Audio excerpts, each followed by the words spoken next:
Right hand, please state your name for the record. It's Aaron Gunnerman. Do you solemnly swear or affirm the testimony you're about to give is the truth, the whole truth, and nothing but? Yes, sir. Thank you. Thank you, Your Honor. Officer, where are you currently employed? Greenville Police Department. And how long have you been employed in that official capacity approximately? Approximately 3 years.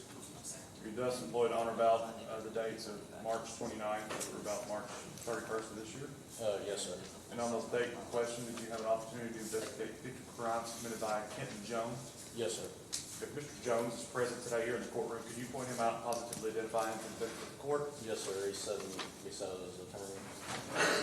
And as a result of your investigation, you charged Mr.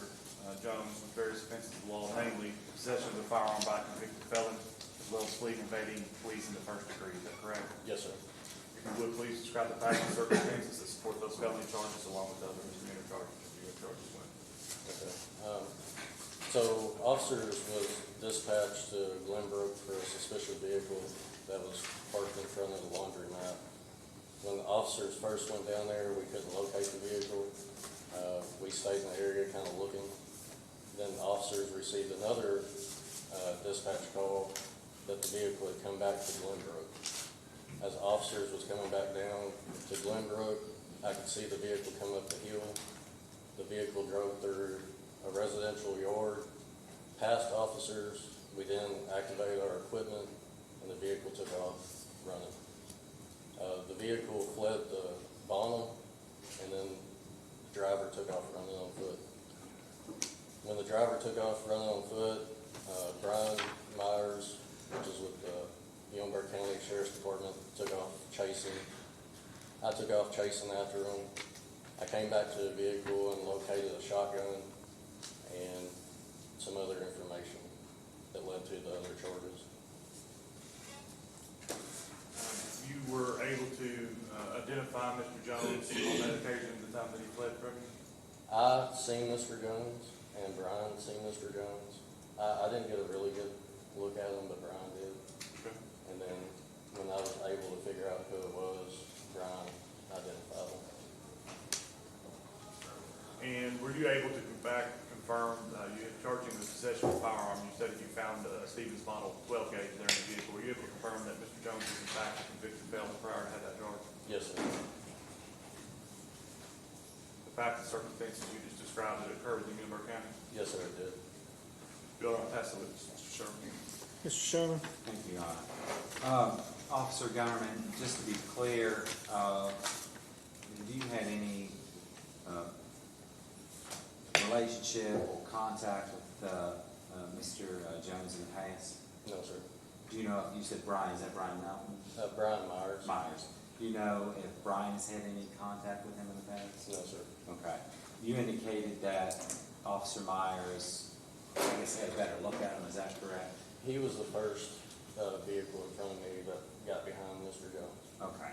Now, as you, that night, you weren't able to positively identify Mr. Jones, were you? No, sir. Okay.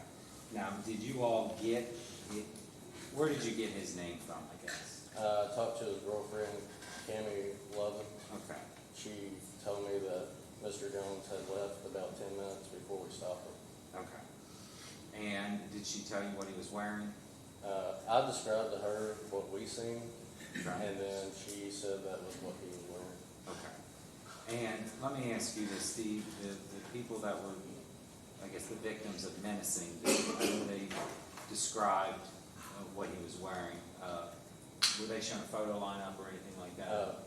After several days of trying to figure out who Mr. Jones was, I was able to locate his Facebook and figure out his name. And I went back down there to Cammie's apartment, Okay. and she said, yes, that's who it is. So then I showed the victim his photo, Okay. and she identified him. Okay. So just to be clear, the conversation with it, I guess, Count 11 was the same night of the incident? Yes, sir. Okay. And then you got his name there, and then you looked on a Facebook page, right? Yes, because when they first gave me his name, they didn't give me his full correct name. Okay. So I had to do some researching, Okay. and I did find his Facebook. When you say they? So Cammie gave me Kenton Johnson, Okay. His name wasn't Kenton Well, you Johnson. said they, I just wanna make sure it was just one person involved. It was some of his family members Okay. that was on the phone. I think I put it in my numbers as well. Okay. Now let me ask you this, the charge of fleeing and evading, you indicated that the vehicle drove past you. Now, when he drove past you, blue lights were on, right? No, sir, when we turned around, is Okay. when we activated. How long did it take you to turn around? It took a second or two. Okay. Because there was two of us. Okay. It's a small road. How far was he away, or the vehicle away when you activated the blue light? Probably went 50 to 100 feet. Okay. And you indicated that the vehicle drove through a residential yard. How long, well, do you know how far the vehicle drove after you activated your blue lights? I'm gonna say maybe 100 feet, 150 feet. Okay, so not very far, right? No, because he turned off of Wilson onto Highland, Okay. and that's when he went through a yard. When he went through a yard is when we tried to turn around. Well, I'm just trying to see if the fleeing and evading is based on the operation of the vehicle, or if it's based on him fleeing on foot. It should be both. I didn't charge him with both. Okay, so your testimony is that he created a serious risk of death or physical injury by his actions? Yes. Well, tell me how he did so by driving 100 feet. Well, I mean, by driving through the yard at us and at another vehicle, there You was a said- vehicle at the stop sign. Okay. Well, you said he was driving away, so he was driving this way, right? So we were coming down Highland towards Wilson, Okay. and he turned off of Wilson onto Highland, Okay. and that's when he drove through a yard. Okay, but that was before you activated the lights, right? Okay, so at that time he was driving, I guess you cited him for careless driving, correct? I also saw him for that too. Okay.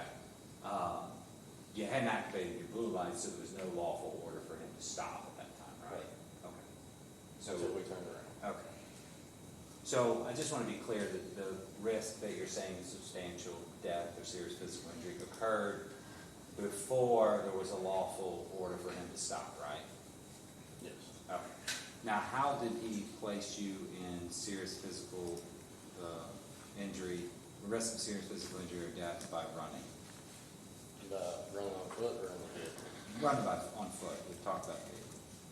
Well, prior to that, what was described to dispatch is that the subject was reaching into his waistband, and we wasn't for sure if he had a firearm at that time. Okay, so if I'm walking around with a firearm possibly in my belt, is that creating serious physical, risk of serious physical injury or death to you? Not at that time. Okay. Judge, if you can give me just a minute. Sure.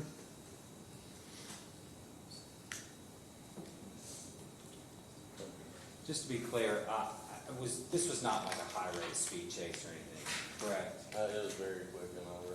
Okay, basically, as soon as you activated your blue lights, he ditched in the car and run, right? Yeah, he made it up the road a little bit and then turned on to follow him and then ditched the car and ran on foot. Now, I'll talk a little bit about the firearm. Has that been sent off to see if that, is it who, if anybody, it's registered to? No, it has not. Okay. Has anybody claimed ownership of that shotgun? I have not been able to talk to his mother, Okay. but that's who the shotgun belongs to. Oh, you're confident the shotgun belongs to? That's what his girlfriend told me. Okay. And it was in the vehicle that belongs to his mother. Okay. Okay, so do you have any evidence that Mr. Jones placed that shotgun in the vehicle? I do not. Okay, and where was the shotgun located? It was located in the back seat Okay. with shotgun shells. Okay, located in the backseat, was it covered up, or? It was in half of it was covered in a black bag. Okay. All right, you didn't send it off for fingerprints or anything? No, sir. Okay. And is there any body cam of any of this, of these events? Yes, sir. Okay. And was that from you or Mr. Myers or both? It's from me. Okay. Judge, I believe that's all the questions I have. Any redirect, Mr. Ross? Briefly, Your Honor.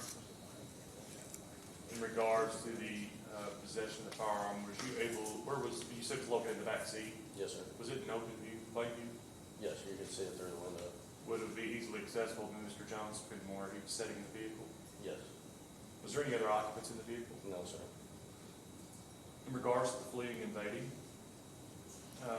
when he first was operating the motor vehicle after you engaged your lights and sirens, did he attempt to elude or flee from you at that Yes. point in time? And then as a pedestrian, once he exited the vehicle, did he also then attempt to elude or flee you at that point in time? Yes, sir. Nothing further. Anything else, Mr. Sherman? No, Judge. Anything by way of argument? Judge, just, I'm not gonna argue probable cause, especially if there's a gun in the car that somebody's in.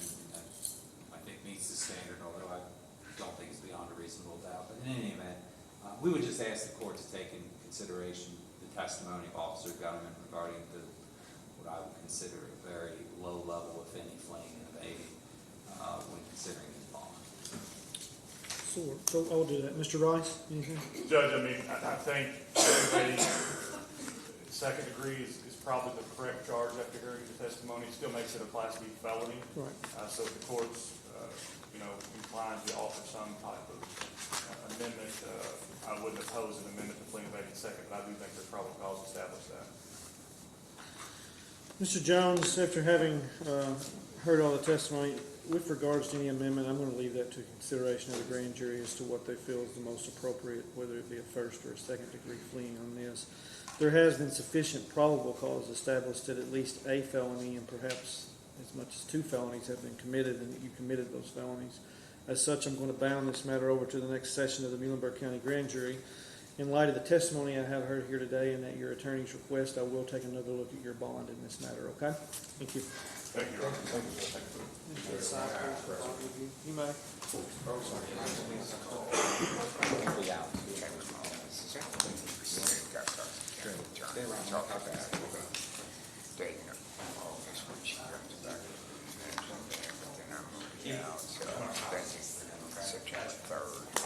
Let me get him up here then. Court calls. He's not here at all. So you and Ryan agreed on a September date? Which one? September 3rd. Okay, court calls Commonwealth versus Oval Higgs. The matter is going to be continued for a pretrial conference to September